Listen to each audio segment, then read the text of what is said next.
অনেকদিন পর নিজের হাতের রান্না খেতে ইচ্ছে করছিল, সেজন্য চলে গেছিলাম আমি রান্না করতে। আর শীতকাল যেহেতু পড়ে গেছে, সো আমি এখানে সব হাবিজাবি সবজি দিয়ে আমি রান্না করব। কারণ অনেক দিন থেকে সবজি খাওয়ার খুব ইচ্ছে হচ্ছিল, বাট আমাদের বাসাতে একটু সবজি খুব কমই চলে। তো তার জন্য আমি যেটা করলাম, নিজে নিজেই রান্না করে চলে গেলাম রান্না করার জন্য। আর এখানে আমি রুই মাছ দিয়ে সবজি দিয়ে ঝোল টাইপ করব। আর যেহেতু বাসাতে মাত্র দুজনই ছিলাম আমরা, সো অল্প কিছু মাছ এখানে আমি ভেজে নিচ্ছি প্রথমে। আর এটা জাস্ট লবণ হলুদ আর গুঁড়া মরিচ দিয়েই ভেজে নিচ্ছি আমি এখানে। তারপর আমি এটা তরকারির সাথে অ্যাড করব। আর আজকের ভিডিওতে দেখাবো নওগাঁতে কিভাবে আমরা মাছ দিয়ে সবজি দিয়ে ঝোল রান্না করি, সেটাই দেখাবো। আসলে এক এক জায়গাতে এক এক রকমের রান্না করা হয়, এক এক জায়গার রান্নার সিস্টেম, তারপর মানে সবকিছু আর কি ডিফারেন্ট। আমাদের উত্তরবঙ্গের নওগাঁতে দেখা যায় একরকম করে মাছ দিয়ে সবজিতে ঝোল করা হয়, আরেক দিকে যায় দেখা যায় আরেক রকম করে ঝোল রান্না করা হয়। তো আমরা যেভাবে করি আর কি সেটাই শেয়ার করছি আজকের ভিডিওতে। তো এখানে মাছগুলো ভেজে নিলাম, তারপর আরেকটা এখানে প্যান দিয়েছি, এখানে কিছুটা তেল দিলাম, পেঁয়াজ দিলাম, দিয়ে এই তো আমি যখন পেঁয়াজগুলো একটু ব্রাউন কালার চলে আসবে ঠিক সেই মুহূর্তে আমি এখানে সব মশলাগুলো দিয়ে দিচ্ছি। এখানে আদা রসুন জিরে একসাথে বাটা ছিল। আর এভাবেই রাখা হয় আমাদের বাসায়। আসলে দেখা যায় বিভিন্ন জায়গাতে এক্সট্রা এক্সট্রা করে রাখে, বাট আমাদের বাসায় সব মশলাগুলো একসাথে এভাবে ব্লেন্ডারে ব্লেন্ড করে ফ্রিজে রাখা হয় আর রান্নার সময় ইউজ করা হয়। তো এই তো আমি এখানে বাটা মশলা দিলাম, তারপর লবণ মরিচ হলুদ যা কিছু লাগে আর কি সবকিছুই দিলাম। আর আমরা এমনিতেই রান্নায় একটু তেল কম খাই, যার কারণে একটু কমই দিয়েছিলাম। দিয়ে তো আমি মশলাগুলো একটু কষিয়ে নিলাম, আর তারপর একটু পানিও দিয়েছি, কারণ পানি না দিলে দেখা যাবে মশলাটা পুড়িয়ে যাবে।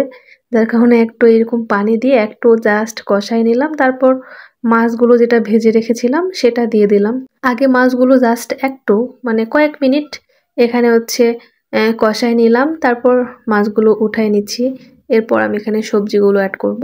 সবজির মধ্যে আমি এখানে দিছিলাম ফুলকপি, আলু, গাজর, তারপর সিম, পালং শাক এই আর কি। আর ফুলকপি যেটা সেটা কিন্তু আমি গরম পানি দিয়ে ভাপ দিয়ে নিছিলাম, কারণ ফুলকপির মধ্যে যে একটা স্মেল থাকে ওইটা কেন জানি পার্সোনালি আমার ভালো লাগে না, সেজন্য যখন একটু ভাপ দিয়ে নেওয়া হয় তখন ওই স্মেলটা থাকে না। তো তারপরে তো আমি এখানে ফুলকপি দিয়েছি, ক্যারট, আলু এগুলো দিয়ে একটু নেড়ে চেড়ে নিলাম। তারপর সিম দিয়েছি, দিয়ে সবকিছু একটু জাস্ট মিশিয়ে নিলাম। আর কিছুক্ষণ পরপর কিছুক্ষণ এরকম ঢাকনা দিয়ে ঢেকে ঢেকে রান্না করছি। আর এই পর্যায়ে আমি কিন্তু কোনো প্রকার পানি ইউজ করিনি, কারণ সবজির মধ্যে থেকে বেশ অনেকটাই পানি বের হবে। তারপর কিছুক্ষণ পর আমি এখানে 2টা টমেটো দিয়েছি।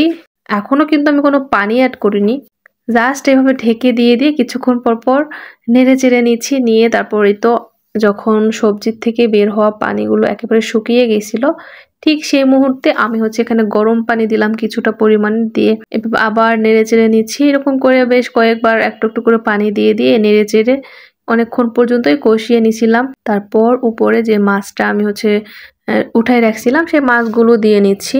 মাছ দেওয়ার পর আবারও কিছুক্ষণ ঢেকে এভাবে জাস্ট কিছুক্ষণ পর পর একটু নেড়ে চেড়ে দিচ্ছি আর এভাবে রান্না করে নিচ্ছি। তারপর এখানে পালং শাকও দিয়ে নিলাম। পালং শাক দেওয়ার পর আবারও এভাবে জাস্ট একটু নেড়ে চেড়ে দিচ্ছি, মানে এরকম জাস্ট একটু মিশিয়ে দিচ্ছি আর ঢেকে দিচ্ছি ঢাকনা দিয়ে।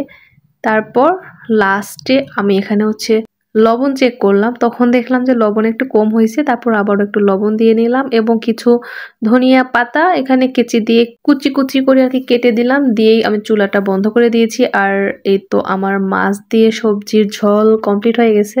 আর এই রকমের সবজি দিয়ে মাছের ঝোলের তরকারি আমার কাছে কিন্তু অসম্ভব মজা লাগে, বাট আমাদের বাসাতে কেন জানি এই টাইপের তরকারি চলে না, মানে কেউ খাইতে চায় না। আমি সবচেয়ে বেশি খাই, মানে আমার কাছে ভালো লাগে। আর এই তরকারিতে যদি কুমড়া বড়ি থাকতো তাহলে কিন্তু মানে ফাটাফাটি হইতো, খুবই মজা লাগে আমার কাছে।